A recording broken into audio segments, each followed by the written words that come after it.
From IBM Research, and today actually I'm going to talk a little bit more about the traditional HPC and try to show you how it relates with AI and how we can make these two things work together. So I'll show you some work we've been doing to accelerate Computational Fluid Dynamics using different programming models, OpenMP and CUDA on OpenPOWER platforms. So before diving into that, I'd like to introduce you to my team and to let you know a little bit the work we do, because we have very unique arrangement when we do our research. So as probably you know, there are many IBM research labs around the world, each one specializing in different things. And I happen to be located here in Daresbury, so it's in the north of England, and it's not an IBM site. So instead we have a partnership with STFC, which is the Science and Technology Facility Council.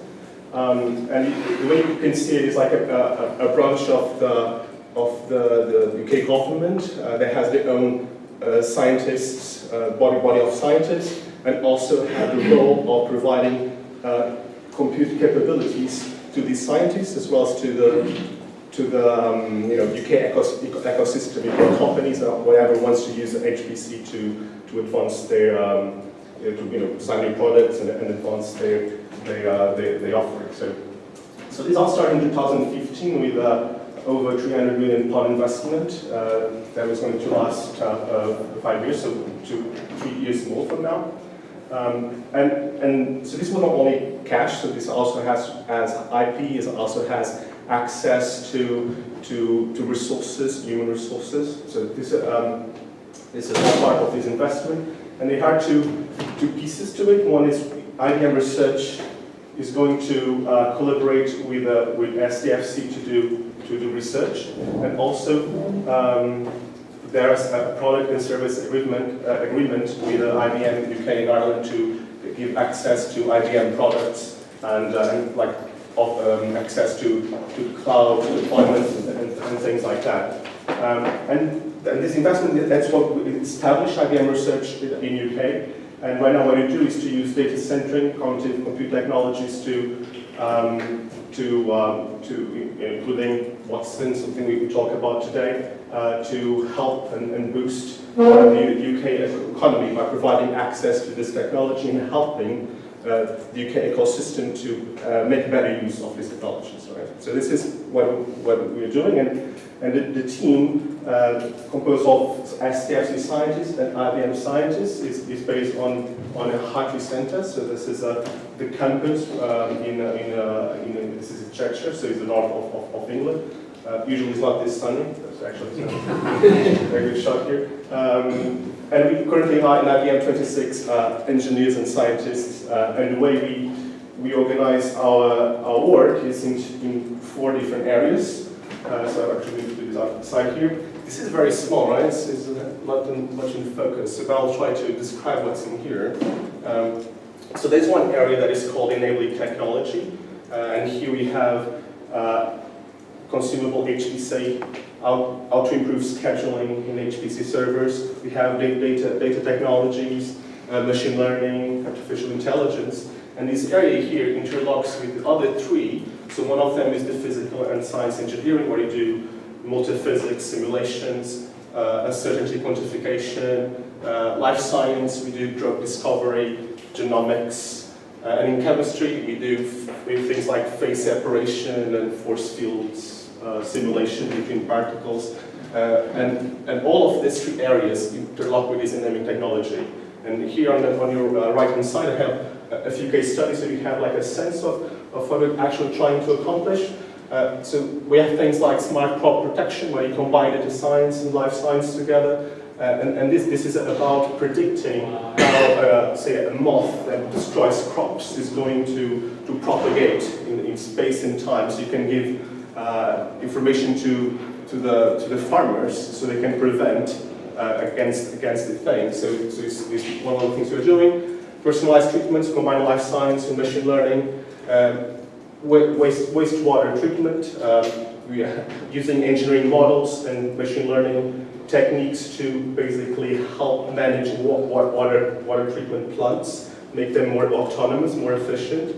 And the last one here is actually what I'm going to talk more about today, is the parameterization of engineering models. So I want to design a new piece of equipment. I have to decide what other parameters I'm going to use for this specific equipment.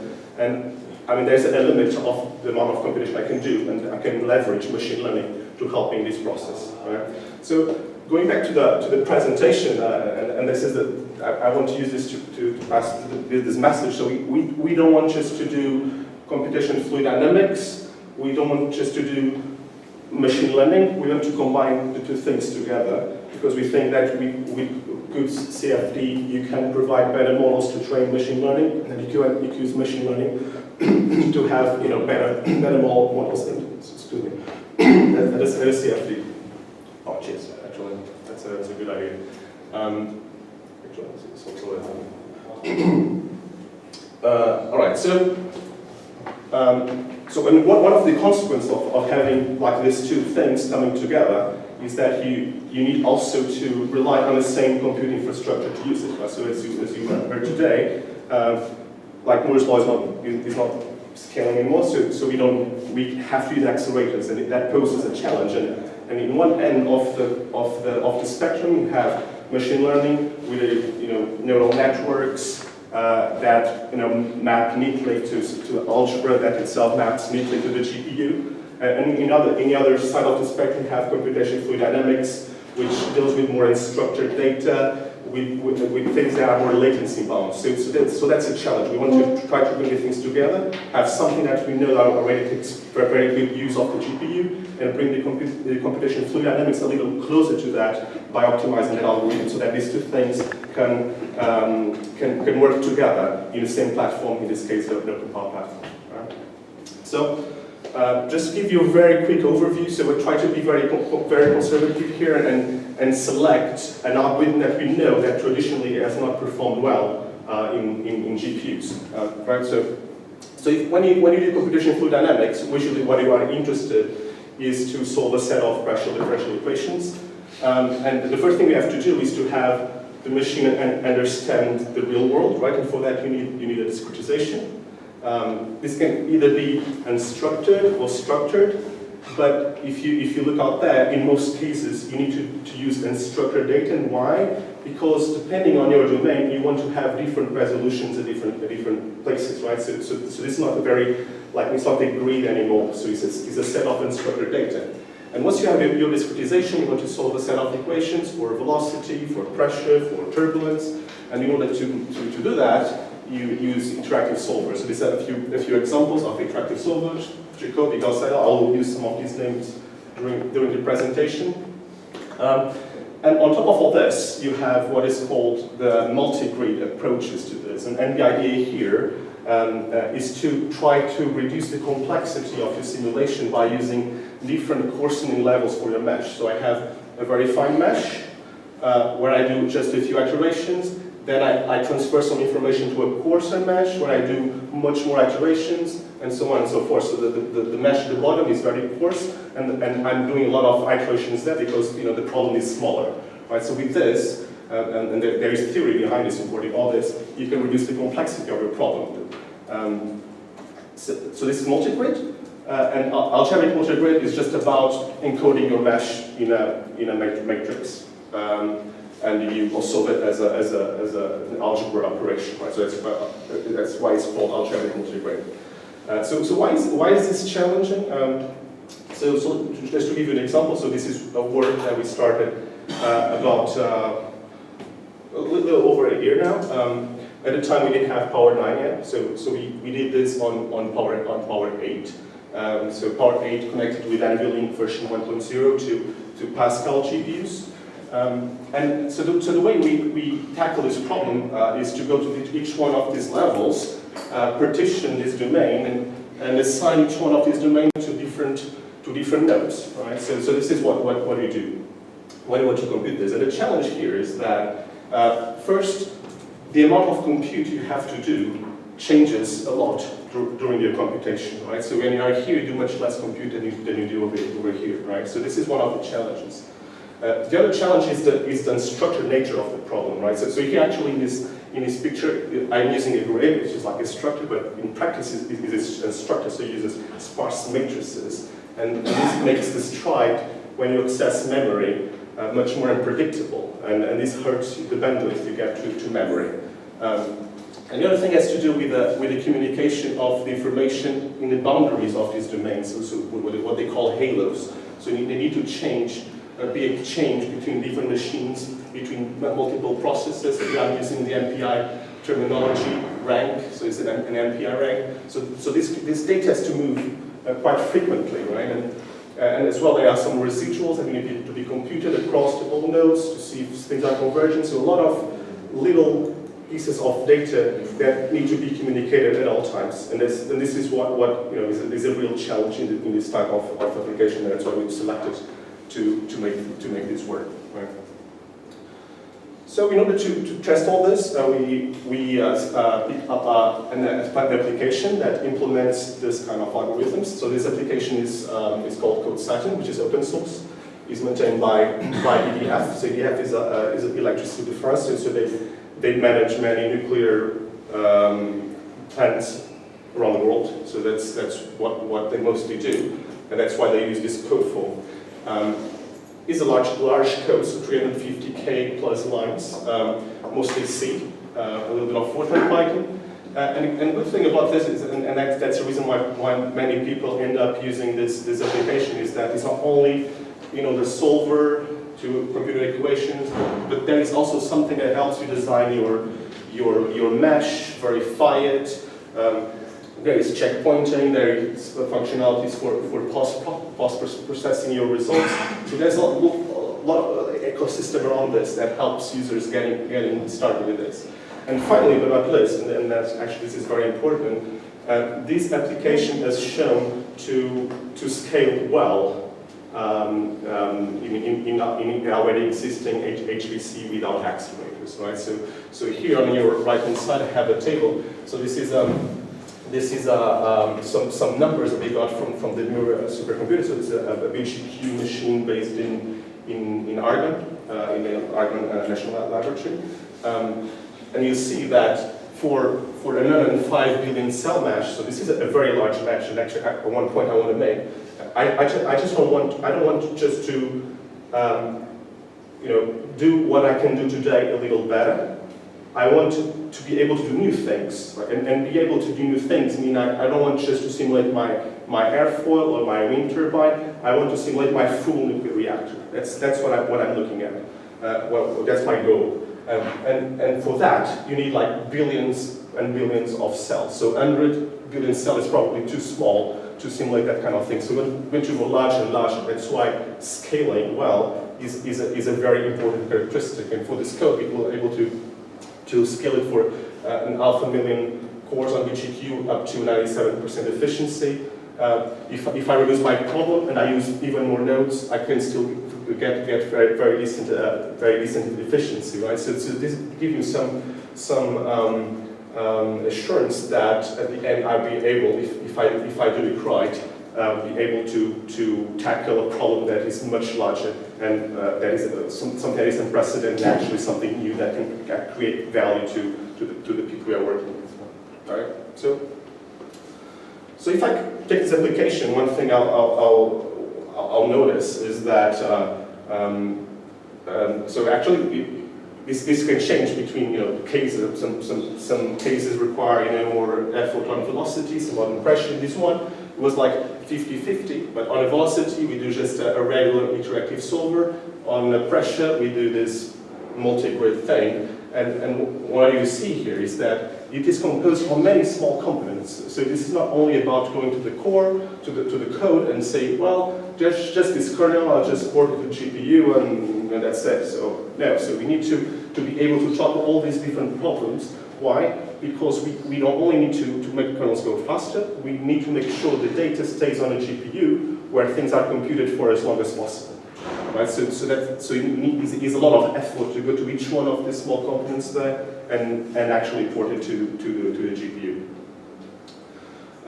So knowing what, where my data is and where my compute is, I can, start designing a strategy to port this code. And one of the things I recommend to everyone, so if you are in this business of porting code, and if you are in this business, you'll know this is a process that takes time. You should try to use directly based programming models, right? So these directly based programming models, what they allow you is to get started much faster, right? So if you are profiling your code, if you want to understand what's wrong with your code, it's very valuable that you can run something as soon as possible, right? So you can actually see where are bottlenecks, how you are accessing your data. And so this is very important, and directly based programming models really allow you to do that. And the other good thing about this kind of programming models is that it takes care of things like device pointers. That is completely transparent for you, so you don't need to care about this. And there's a lot of device-specific things that the programming model already implements for you. So like a reduction across all your threads. So the programming model already implements that. You don't need to write code for that. And last but not least, portability, right? So if you want your code to perform well today on a code with the GPUs of today, if you use something like this, it's much likely that in the GPUs of tomorrow, your code will still perform well, because all the device-specific things are handled by the language and not by you, right? So that's another important thing. And the good news is that there you have plenty of compilers, Clang, Excel, that provide support for the things. In my case, I used OpenMP. If you prefer OpenACC, there is PGI that also provides the things. And nothing in this precludes you from going using already libraries that are accelerated for the GPU, like QSparse or Range, EX. So there's a lot of libraries out there that have some GPU enablement on it. I think I had a few examples here that I want to show you, but I'll skip it very quickly for the sake of time. And I'll probably just go and show you what we get when you port your code for the first time. So this is something that you'll see. So for those that are not familiar with this kind of thing, so here on top, this is what I call a GPU timeline. So if you profile your code using the NVIDIA profiler, this is what you'll see. So here on top, there's like these brown bars here is the activity that the host sees. So the host sees a bunch of runtime calls and synchronization. So this is what's in here. And here on the bottom, you have what is actually going on the GPU. What is being transferred to the bus, what is actually being run in the CUDA cores. So this is what's in here. And the example that I actually present here is this AMG cycle with different course levels. So you'll see, so here I have my course grid with less iterations, the finer grid and the coarser grid, and the coarsest of the grids where I do most of my iterations. So and then I go back up the cycle again from my coarse to the fine grid. And if I zoom in, like here in the middle, to understand what's going on here, I can start understanding what are the problems that my application has. So one of the things you'll notice here is that there are many. This is the allocations on a GPU and small memory transfers. So there are a lot of them here, right? So there's little spots right here. So a lot of allocation of small variables. The other thing you'll say is that many times the time you spend to launch a kernel is similar to the time you spend computing that same kernel, right? So that's a problem. And the other problem here is you have many kernels that run back to back with nothing in between. So why shouldn't we just combine these two kernels together in a single one and avoid all this void here, right? So this analysis allowed me to conclude that it's probably best to specify all these little actions that happen on my device as tasks, and combine them and have something that combines them together to have it run more efficiently on my device. And that's what we did. And for that, I'm here showing you if you want to do something like this, how can you do it using CUDA? Some suggestions. So one is don't allocate memory often, right? So allocate a slot and reuse it several times. So that's always a good thing to do.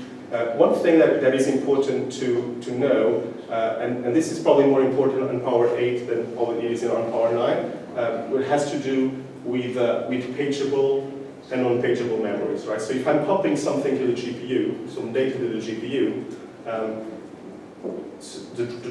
in Power 8 the driver doesn't have a way to make sure this page is not going to be evicted, right? So he needs to make to make it work, he has to buffer this in a special memory that he knows that is always going to be there, right?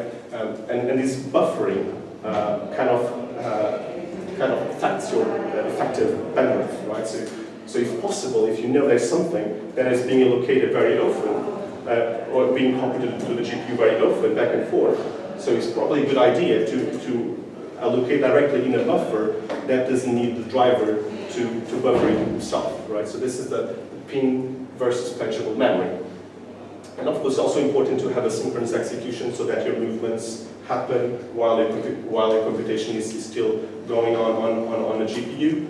Other thing that is important to bear in mind is that copying 1 byte takes the same time of copying 1,000 bytes to the GPU, right? So if you have many small requests, better put them together as send them as a single batch to the GPU. And last but not least, it's very important to use very specialized kernels, and actually this is something that also has some map to some machine learning frameworks where you need to produce very specialized kernels for your set of inputs, right? So one way to do it is to do kind of statically, and that's what I'm showing you here, using templated languages. I'm not going into much detail here. So basically what I'm doing here is take advantage of the very aggressive inlining of the NVIDIA compiler to make sure that all the very complex templated function almost disappears, and you have a kernel that only has exactly what you need. We know runtime checks, we know bounds checks, and in the machine learning world, you'll see this as a just-in-time compiler, like in TensorFlow, right? So if you have your set of inputs, you want to produce a very specialized kernel for that set of inputs, so you just-in-time compile it before submitting your job to the GPU. And using specialized kernels means that there is no dead weight there. That means that there are no registers allocated for things that you don't need. And register is a very precious resource when it comes to the GPU, because if you use too many registers, your occupancy is going to suffer a lot. Right? So I have some numbers here.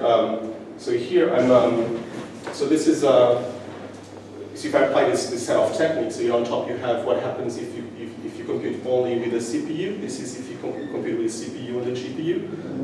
And here is the comparison between the two. So this is just for the solver's time, and this is the wall time. Of course, I'm not accelerating all of the code. I'm just accelerating some parts of the code. So the solver's part is going to have more speedups, and then you see that you can very easily get, if you compare like single rank,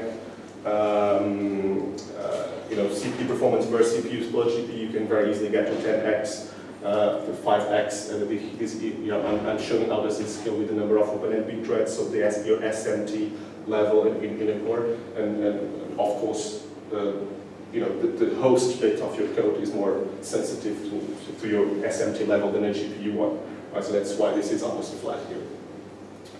So this looks good. Sorry, can you I don't get the thing. So you do just CPU parallelization. What is the speed up of just CPU parallelization? Of just CPU just OpenMP. AC. Right. So this just the performance of the core of the Power 9. This is still Power 8. I'll go in Power 9 in a minute. Okay. So this is thread. This is our performance changes with the number of threads per core. The rest empty. So OpenMP, plain OpenMP. But only going up to 8. This is 8. So 1, 2, 4, 8. Out of the 116, so you will show the numbers for the Power 9. I'll show you the number for the Power 9 in a bit. So actually, for Power 9, I don't have the SMT. I don't think I have the SMT number. But I have similar figures for Power 9. I'll show you in a minute. This is CPU only when I increase my number of threads. And this is GPU, CPU plus GPU, but also increase the number of OpenMP threads on the CPU part of the code. But on top of that, it's multi-core, right? This is the number of threads per core, I imagine. This is the number of threads per core. And then on top of that, you also have the cross-core. And that's I'm going to show you in a minute. Before going there, I'll have some timelines that actually show you how these techniques can help you. So here we have my templated versions that basically combine multiple kernels.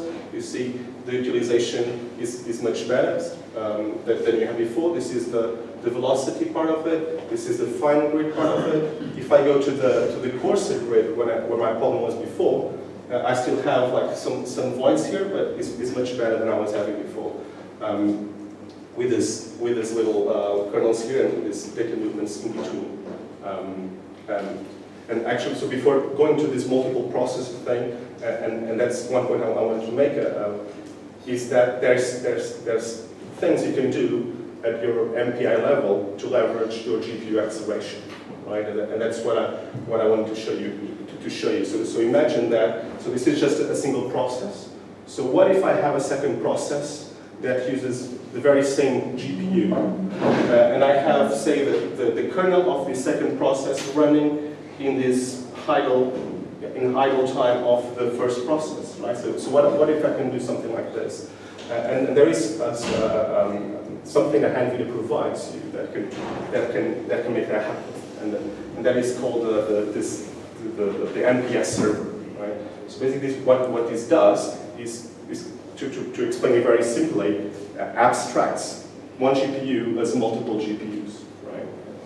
So say if you have, in this case I have an example here with 3 ranks, 3 processes, each one want to use the same GPU, so here they'll define, this is time, here in this axis here, so here they define which GPU they want to use, and then one of them is going to select to start a server, a daemon that is going to be responsible to translate all the requests from the 3 different ranks to the GPU driver. So with this, you can do some multiplexing in time of your compute on a GPU, right? And this is what if you do something like this is how your timeline changes. So here, I'm using 5 processes in the same GPU. Right, so here at the bottom, this is the activity that is happening on a GPU, and you'll see that apart from some overlap between the computation, you almost completely hide data movements as while you are transferring data for one process, you are already computing the kernel for the previous process, right? So with this, we can almost hide the latency of moving data to the device, right? So this is for the velocity. This is for, again, the coarse grid. So this is always my challenge in this application here. So you'll see it's much better here. So here I have pretty decent occupancy, but I'm still limited by the size of my problem, right? So this is always going to affect the strong scaling of my code. In the sense that if I can grow this computation here so that it starts overlapping with the others, you hide all this idle time and you obtain very occupancy of your GPU. But of course, you need a larger problem, right? Which is, by the way, what I'm looking for. Like I want to be able to tackle a very, very large problem. So this gives me some hope that I can get. Can you use the cores for the fine-grained part? Say that again? Can you use the core for the fine-grained part? In this example, no, I use GPU for that part as well. Because even though the occupancy is not huge, you are still fast. I mean, if this shrinks, sure, there'll be a threshold where it is worth doing that on a CPU. But in the fine-grained part, so you need a lot of memory bandwidth This is why the GPU is better too. So the thing, your computation complexity is kind of quadratic, right? So if your problem is large enough, it ends up being bounded by your computation. The problem is many times it is not that large, right? I mean, for this specific test case, and this is like another million cell grid. In the beginning, if you remember, I talked about billion cell grid. So this is just a small example because I don't have access to like a huge machine all the time to my profiler. So this is just to show you what you can do with this small grid to try to project what you can do with a larger mesh. Okay. And this is what you were asking. So this is for the number of nodes. And here, this is the time for the best SMT configuration on a CPU. Right, so it's like the best time on a CPU and the best time on a GPU. And I compare both. And this is the speed up I get. So I can get consistently over 2x if I'm scaling up to 32 nodes. And in this particular example, for another 11 million cell grid, I have a 65% efficiency when I scale to 32 nodes. But overall, I can expect 2x speed up just by using the GPU. But is that worthwhile? If your simulation takes 6 months, saving 3 months is worthwhile. Well, but you know, the GPUs are not free, right? I know GPUs are not free, so this is definitely worthwhile, right? So if my problem is large enough, I'll be here, more than here. So here, cost effectiveness. So should I buy? So I don't have the numbers, but for this specific machine, I think the profit will be somewhere here. Well, 2.3. The question is, should I buy a system with 1 core 9 and 1 GPU? Should I buy a system with power 9s and no GPU? So that figure is, I think, around under the 2.3. but So say a machine. So is it better to use 2 nodes only with CPUs, or a single node with CPUs and GPUs? And Right. the question is 200 or 100 or yes. Right. I mean, so a machine with GPUs is 2 times more expensive than a machine without GPUs. No, I think it's a little more. Right. I think it's around here. The last time I checked. I mean, I don't have the numbers on top of my head, but it should be around here. But I mean, all these exercises here, that's and I mean, there's the scaling bit of it. It's not only it's what it allows you to do, right? So your machine has GPUs, and it's finite, right? So can I really leverage all that? So that's what we're trying to do, because again, I'm looking for very large problem sizes. So I'll be easily around the target. Again, I'm trying to make this very conservative. But that's all the questions. And the other question is, how does the source code look like compared to the... So in this specific, I ended up using this templated library that we developed.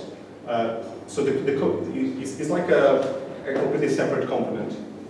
So the source is like using a library. It's pretty much using a templated library. Sure, but this is what you did is something that is included in the distributed version of Right. So this is something we are working with VDF right now, as we speak.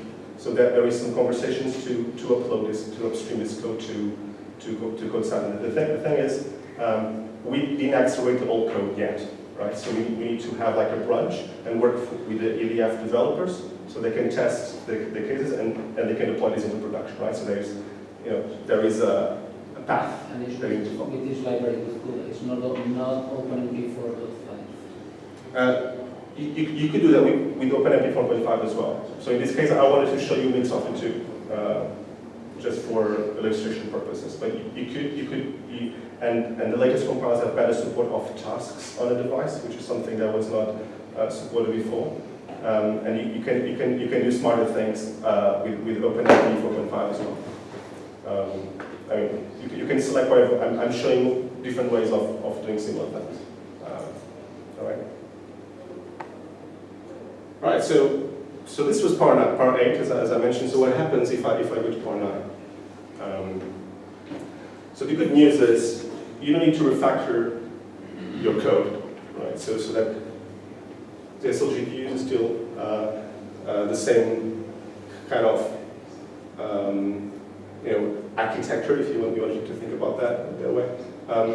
And they're more powerful CPUs, more powerful GPUs, more interconnected, and it's very likely that your code just out of the box will compute more than 2x faster than will compute on Power 8 just by using Power 9. However, there are small differences if you are porting your code, you should bear that in mind. Is that so on Power 9 for some applications is more useful to think as pairs of cores instead of just cores. Why? Because your level 3 cache and store queue is shared between the cores, right? So if you have something that uses a lot of level 3 cache, maybe it's better to just choose a pair of cores for that, right? So this is one thing you need to bear in mind, and this is the consequence. I really use SMT4 per core or SMT8 per pair of cores. So you need something that depends on your application. In this specific example, if my problem is large, so I use a lot of cache, so it's better to use a pair of cores for one process. And the other thing is the Volta GPU, right? So the Volta GPU is in many ways different than all the GPUs when it comes to the threading, the way threading is controlled. So Volta for the first time introduces a program counter per thread, which means that you no longer have any warranties in this lockstep execution with 32 threads at a given time. So if your code assumes this, that you have like 32 threads executing lockstep, you need to be careful, because that's not true in Volta anymore. If your code diverges, if your threads diverge, there's nothing that is going to give you any warranty when this is going to converge, right? So something you need to be careful. So you need to control the divergence and convergence of the threads in your warp closely. So otherwise your application will be wrong, basically. And this is an example here. So here I have a loop whose bounds depend of my thread ID, and this means that I need to know what are the active threads in here, so that I can synchronize them here, right? Later on, because things can diverge and the threads may not be there anymore and may not converge before your kernel returns. So this is something you need to bear in mind. All right, some results. All right.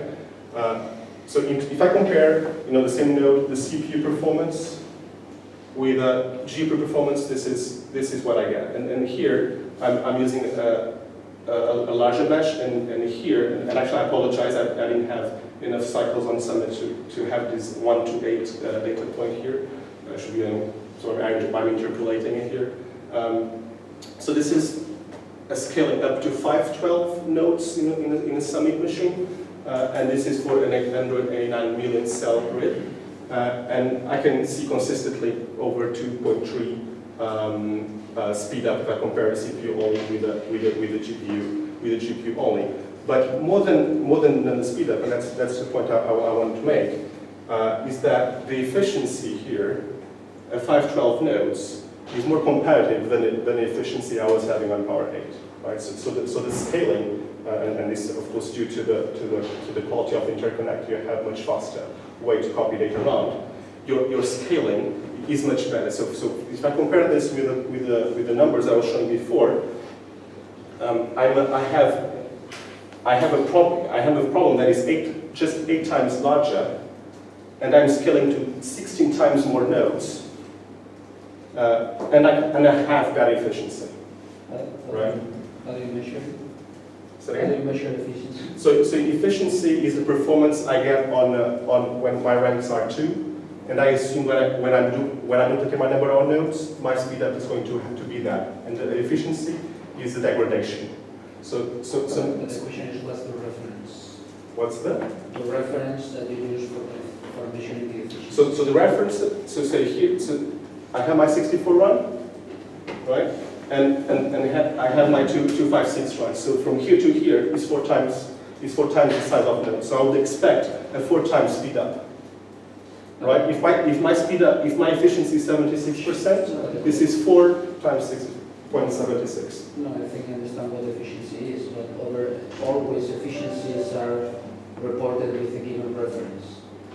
And So it has to be the multiplication on the number of nodes. with the only problem that if references already have inefficiencies, absolute lacks of or difference with peaks, you can escape perfectly well compared to a reference version which is done.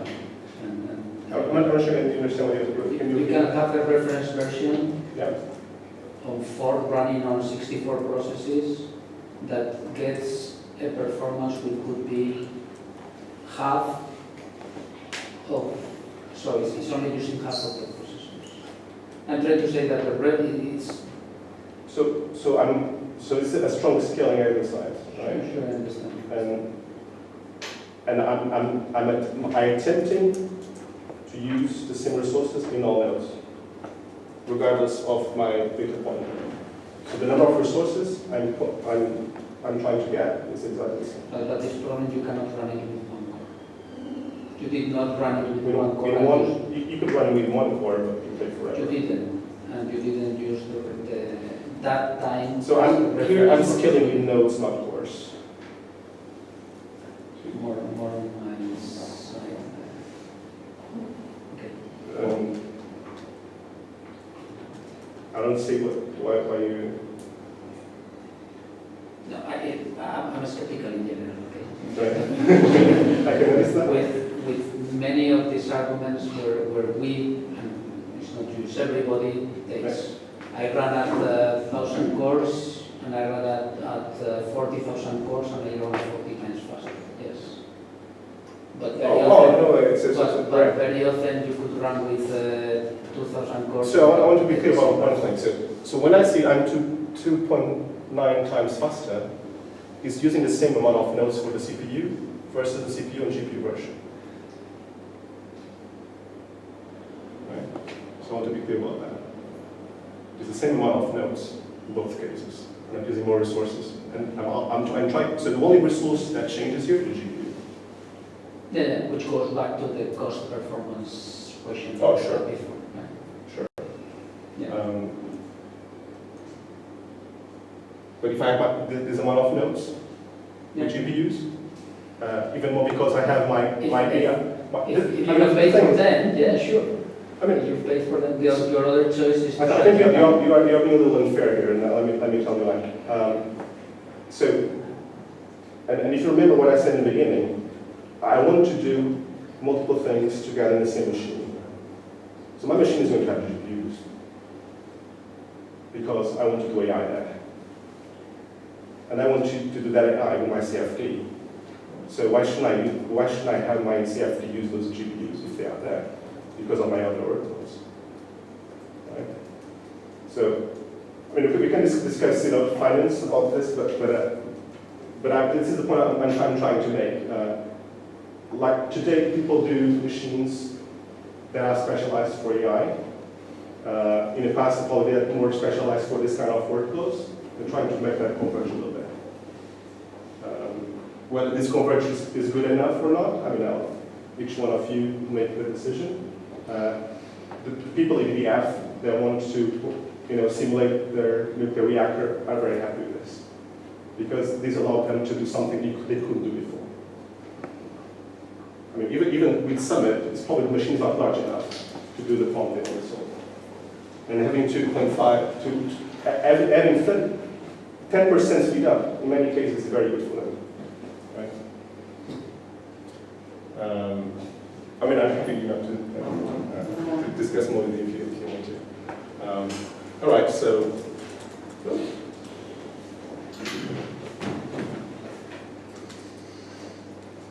Right, so now, and it's good, I want to go back to make this bridge with AI, and as I mentioned before, so we are doing all this, but our goal is to actually solve a real world problem, right? And what people usually do when they use CFDs, they have in this example I'm just picking up an airfoil, and there are many parameters in an airfoil. And you don't know how your figure of merit, in this case, is my lift over drag. So I want to have the maximum lift with the minimum drag. I don't know exactly how do they change with these parameters, right? So that means that I need to do many simulations with different parameters, but I don't know the function of this parameter, the performance. I don't know what that function looks like. That means I need to do like this huge parameter sweeps. So one thing we've been doing is to use Bayesian neural network techniques to basically help predict and enhance the sampling when I do my parameter sweeps, right? So when I run a simulation, I try to learn what is the figure of merit I'm looking at from previous simulation, and try to train a model that will help me in future simulations to control where I'm going to be to do more exploration or more exploitation, where I change my my sampling technique to find the optimal parameter. And actually this is very small, so I apologize for that. So here this is a number of samples, and here in these two blue graphs here we are doing this technique on top of already existing state-of-art techniques to do this sampling. And what you see is that using this you can converge to an optimal solution, or at least a better solution, much faster than the other methods. And better than that, you reduce your variance, meaning you can trust your results. You can start trusting your results at the earlier stage, right? So this is one of the things we are doing to combine CFD and AI. The other thing has to do with feature extraction. So here in this example here, we have a racing car, and here is another piece of equipment, and what we want to do is to try to replace, not replace, but at least help the human that is going to analyze these results between different simulations, to help them have more insight on what is actually going in a simulation and with that have us try pictures like the flow, separations, the vortex that are generated in your fluid, and ideally try to have an automatic perimeter sweep enabled by AI, so you can have just your machine going without, or at least with minimal human interaction. And actually, in the next slide, I have a video. So one of the things we're doing. So this is a racing car right here, and what you're looking, from the front of the car, and this is like cuts at different coordinates, right? And what I'm trying to do here is to identify this vortex that are generated in a fluid due to the presence of the flaps and other different components. So here on the bottom you have AI helping you understand where this vortex are more pronounced, and help with visualizing this, detect that, and have better statistics on the number of vortices and their intensity, right? So this is a couple of examples that we are using and to combine CFD and AI. And I think that's all I have, and I'm happy to take any questions, or you can take it offline if you are running out of time. I don't know.